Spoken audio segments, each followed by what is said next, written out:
Alrighty, good day and welcome. My name is Mr. JB. Today we're going through another PhotoPea tutorial. This one comes as a request. Someone asked me about doing a starburst effect, so that's what we are going to be doing for today.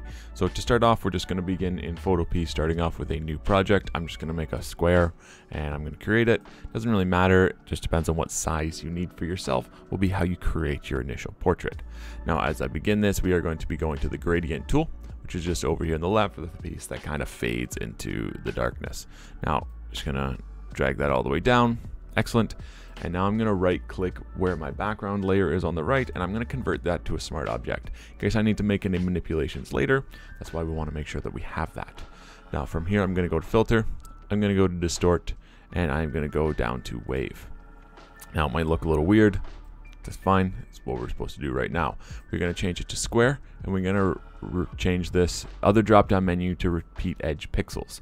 Now you'll notice that the edges aren't kind of funky anymore.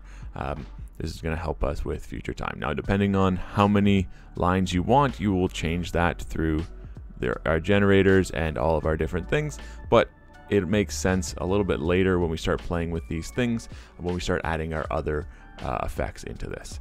Now we've only got one more step. We're going to go to filter again, and we are going to go to distort, and we are going to go to polar coordinates.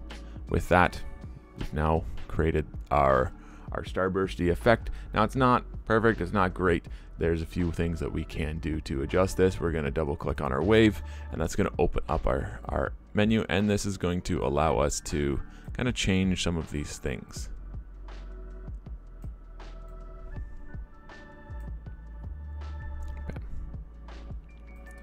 So now we've got something more on the lines of our starburst, and if you want to change these colors, really easy. You just use your gradient tool when you started, and you'd use the color that you wanted or the two colors that you wanted, and that will get you the desired effect for this technique.